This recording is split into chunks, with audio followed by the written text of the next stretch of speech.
Hello friends, आपका स्वागत है हमारे यूट्यूब चैनल पर जिसका नाम है रिकॉल नॉलेज, जो आपकी नॉलेज को रिकॉल कर देगी। अगर इस वीडियो से आपकी नॉलेज को रिकॉल होता है तो हमें एक लाइक ज़रूर दें। हमारी अगली वीडियो के लिए सब्सक्राइब कर लें। आज का टॉपिक है समाजशास्त्री परिप्रेक्ष्य। इसको दो भागों में बांटा गया है। पहला है वैज्ञानिक परिप्रेक्ष्य, दूसरा है मानवतावाद परिप्रेक्ष्य। वैज्ञानिक परिप्रेक्ष्य में Spencer, Durkheim, max weber, Pareto एवं पार्सन्स आते हैं, जो कि कहीं न कहीं प्रकारवाद से संबंधित है।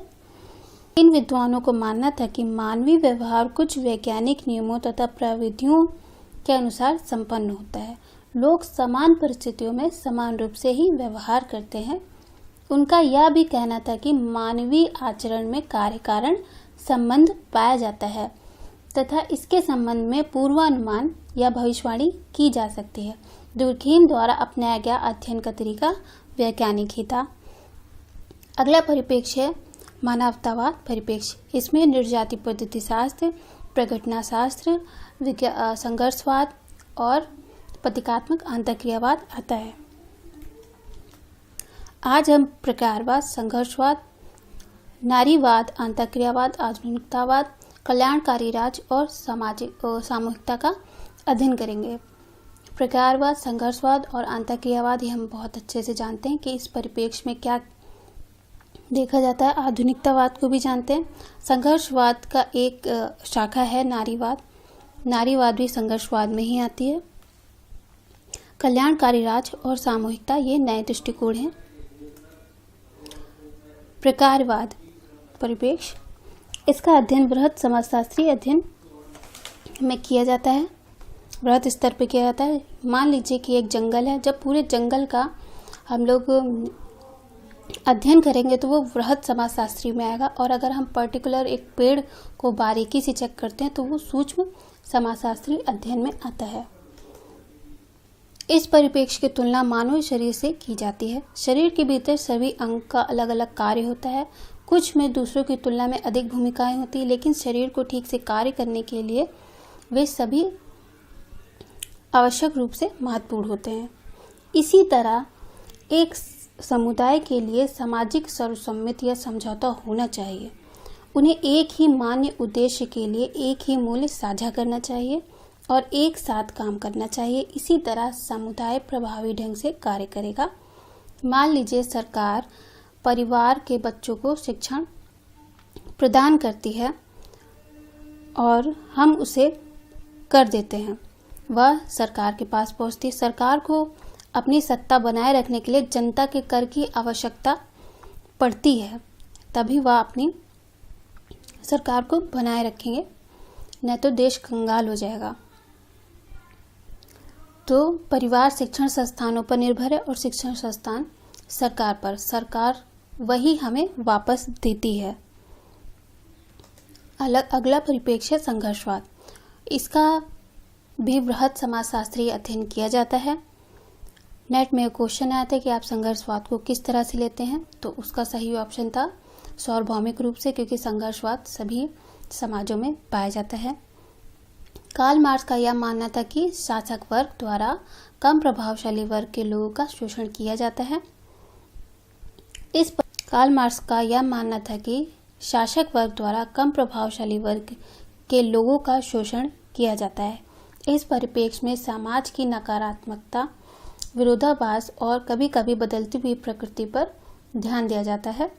यह परिवर्तनवाद परिवर्तन को स्वीकार करता है एवं परिवर्तन के लिए क्रांति या परिप्रेक्ष्य। और इसका उदाहरण है, अगर किसी डॉक्टर के यहाँ कोई कंपाउंडर काम करता है, कंपाउंडर कहता है डॉक्टर से कि मेरी फीस बढ़ा दो, तो डॉक्टर उसको कहता है कि तुम तो टाइम से आते ही नहीं हो, तुम्हें काम करना ही नहीं आता है, ये कैसे कपड़े पहनते हो। तो ये छोटे स्तर पे है। यही बड़े स्तर पे अगर मजदूर वर्ग और जो हमें सैलरी देते हैं उनके बीच हो जाए तो ये बहुत बड़ा क्रांति का रूप ले सकता है। अगला है संघर्षवाद की एक शाखा नारीवाद। नारीवाद को मुख्य 3 भागों में बांटा गया है। कंटरपंथी नारीवाद, मार्क्सवादी नारीवाद, उदारवादी नारीवाद। कंटरपंथी नारीवाद कहता है कि महिला पुरुष से अधिक सक्षम हैं, उनको पुरुषों की कोई ज़रूरत नहीं है, महिला पुरुषों से बेहतर हैं।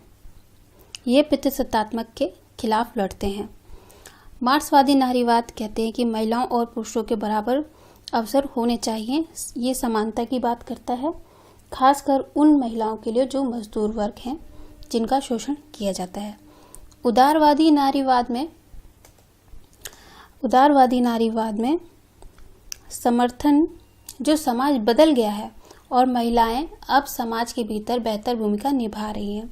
उदाहरण के लिए समान वेतन अधिनियम जो 1970 में लागू हुआ, लिंग भेदभाव अधिनियम जो 1975 में लागू हुआ, उससे समाज में महिलाओं की स्थिति में क्या सुधार आया है और महिलाओं की स्थिति में सुधार जारी है, इसका अध्ययन इसमें किया जाता है।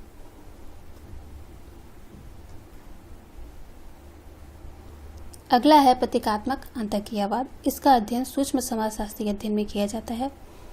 यह आंतरक्रिया का ऐसा स्वरूप है जिसमें कुछ संकेतों, प्रतीकों, चिन्हों, संकेत जैसे कि स्पंज बॉक्स अभी कह रहे हैं कि बहुत गुस्से में है, वो ये संकेत दे रहा है कि ये बहुत गुस्से में है। प्रतीक, एक शादीशुदा स्त्री के लिए उसका मंगलसूत्र उसका प्रतीक हो जाता है कि वो शादीशुदा है। चिन्ह, जैसे कि LIC का लोगो दिख रहा है आपको, तो ये चिन्ह है आदि का प्रयोग किया जाता है। इस उपागम में व्यक्ति अथवा समूह की भाषा, हाव भाव, भाव भंगिमाओं को संचार एवं पारस्परिक अंतःक्रिया का प्रमुख आधार माना जाता है। इसमें भाषा के व्याकरण या शब्दकोश में उल्लिखित अर्थ को महत्व नहीं दिया जाता है, बल्कि सामाजिक पक्ष पर विशेष ध्यान दिया जाता है। इसमें भाषा के सामाजिक पक्ष को समझने पर जोर दिया जाता है। मान लीजिए कि एक शादी समारोह है, जिसमें कि शादी समारोह में लड़की का परिधान लाल जोड़े में रहता है, पुरुष के पगड़ी वगड़ी रहती है, उसमें खाना रहता है, संगीत कार्यक्रम रहता है। तो इसका हम लोग सामान्य अर्थ निकालते हैं कि ये विवाह समारोह है। लेकिन जो अलग व्यक्तिगत सोच जो रहती है वो इस प्रकार रह सकती है कि शादीशुदा जोड़े के लिए रिंग सेरेमनी कभी ना ख़त्म होने वाले प्यार की निशानी है, पर अन्य जो लोग हैं वो ये देखते हैं कि हीरे का साइज़ क्या है, इसमें कितने पैसे लगे होंगे। कहने का ये मतलब है कि बातचीत द्वारा कैसे वो बातचीतों का अध्ययन होता है इसमें आंतरक्रियावाद में। कहने का मतलब है जंगल को छोड़कर पेड़ पर ध्यान देते हैं और शादी समारोह को छोड़कर शादी की गुणवत्ता में ध्यान देते हैं। अगला है आधुनिकतावाद। नारीवाद या मार्क्सवाद जैसे सामाजिक दृष्टिकोण वास्तविकता का वर्णन नहीं कर रहे हैं, इसलिए वे मान्य नहीं हैं, क्योंकि बड़े पैमाने पर अब ये सामाजिक संरचनाएं नहीं रह गए हैं। पर भारत में अभी भी कुछ क्षेत्रों में ऐसा है। आधुनिकतावाद के अनुसार एक युग है जहां साफ सफाई है और अच्छी तरह से संरक्षित, मतलब कि पूरी तरह से सुरक्षित सामाजिक संस्थाएं हैं और अधिकांश नागरिकों द्वारा नियमों का पालन किया जाता है। यहाँ लोग आधुनिकतावाद के दौरान एक सामान्य उद्देश्य के लिए काम करने के बजाय अधिक व्यक्तिगत बन गए हैं, जो उनके द्वारा फायदेमंद और उपयोगी है। उदाहरण के लिए हम किसी भी कंपनी में अप्लाई करते हैं जॉब के लिए, तो पहले हम देख लेते हैं कि वहाँ की फैसिलिटीज़ क्या हैं, हमसे हमारे लिए वहाँ क्या फ़ायदा हो सकता है, फिर सैलरी ज़्यादा है कि नहीं, और हमारे रहने खाने का घर है कि नहीं वहाँ पे। अगर ये सब नहीं होता तो हम वो जॉब नहीं करते। अगला है सामाजिक दृष्टिकोण। ये नया परिप्रेक्ष्य है। व्यक्तियों के हाथों में हाथ, ये एक समूह को दिखाता है जो एक दूसरे की मदद के लिए आगे आते हैं ताकि सभी का भला हो। इस परिप्रेक्ष्य में यह देखा जाता है समूह एक दूसरे की मदद करने के लिए एक साथ आते हैं ताकि सभी के लिए अच्छे नतीजे हो सके। ब्रिटेन सरकार बुजुर्गों, छात्रों को मुफ्त स्कूल, भोजन आदि आवश्यकता के लिए अन्य लाभों की स्थापना करके 1906 से सामूहिकता का समर्थन कर रही है। कल्याणकारी राज्य के लिए बहुत बहुत शुक्रिया है कि ब्रिटेन में सबसे कमज़ोर लोगों को लाभ मिल रहे हैं। यहाँ पे अगर कोई व्यक्ति बेरोजगार होता है तो उसे बेरोजगारी भत्ता मिलता है। अगर किसी के पास रहने के लिए घर नहीं है तो सरकार उसे अपने द्वारा दी गई सुविधाएं प्रदान करता है, उसे घर प्रदान करता है। अगला दृष्टिकोण है नया अधिकार। ये मार्गरेट थ्रेसर द्वारा दिया गया है। इस परिप्रेक्ष्य में कहा गया है कि जो कल्याणकारी राज्य हम पहले पढ़ चुके हैं उस पर कम निर्भर रहना चाहिए। सरकार को उन्हें आर्थिक सहायता नहीं देनी चाहिए। इसके बजाय इन नागरिकों को खुद के लिए, मतलब कि सरकार को खुद के लिए झुकाना चाहिए। यह निर्भरता संस्कृति को खत्म करने का पहला कदम होगा।